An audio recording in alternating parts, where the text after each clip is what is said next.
NIA এর IG Sonia Singh তিনি কিন্তু ইতিমধ্যেই কলকাতায় এসে পৌঁছে গিয়েছেন। গোটা তদন্ত কিন্তু তার তত্ত্বাবধানেই হবে, তিনি নজরদারিতে থাকবেন এমনটাই জানা যাচ্ছে।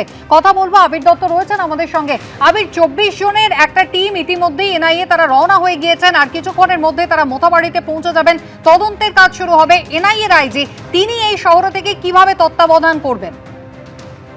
দেখো, মূলত যেটা এনআইএ সূত্র থেকে জানা যাচ্ছে যে যেহেতু সুপ্রিম কোর্টের অবজারভেশনে বিষয়টি উঠে আসা এবং তার পরবর্তীকালে নির্বাচন কমিশনের তরফ থেকে যে নির্দেশ, সেই অনুযায়ী কিন্তু তারা তদন্ত অত্যন্ত গুরুত্বের সঙ্গে দেখছেন।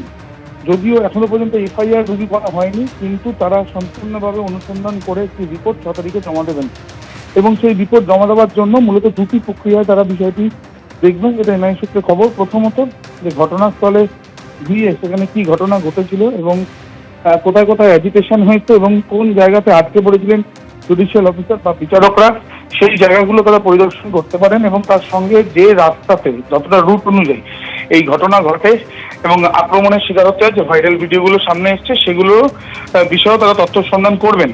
পাশাপাশি বেশ কিছু গাড়ির চালক যারা ওই গাড়ি চালিয়েছেন তাদের সঙ্গে তারা কথা বলতে পারেন।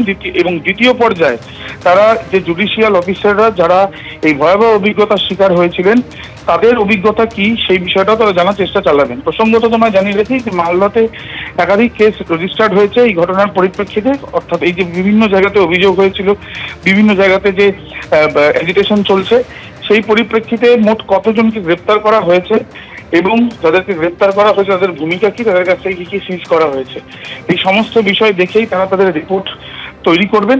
এবং যেটা সম্ভাবনা রয়েছে সেটা হচ্ছে যে ডিআইজির নেতৃত্বে যে টিম আজকে মালদায় কিছুক্ষণের মধ্যে পৌঁছবে, তারা এই সরজমিন থেকে তথ্য সন্ধান করার পর তাদের মধ্যে গতকালই যেমন দফায় দফায় বৈঠক হয়েছে, সেই বৈঠকে তারা দিল্লিতে যারা অফিসাররা রয়েছেন, উচ্চতর আধিকারিকরা, তাদের সঙ্গে বিষয়টি কথা বলবেন। এবং আইজি সোনিয়া সিং তিনি এসে পৌঁছেছেন এবং তার তত্ত্বাবধানে যারা জুডিশিয়াল অফিসাররা রয়েছেন, যারা এই ভয়াবহ অভিজ্ঞতার সম্মুখীন হয়েছেন, তাদের সঙ্গে কথা বলার পর এই সমস্ত বিষয়ের উপরেই তারা রিপোর্ট তৈরি করবেন, এমনটাই এনআইএ সূত্রে খবর।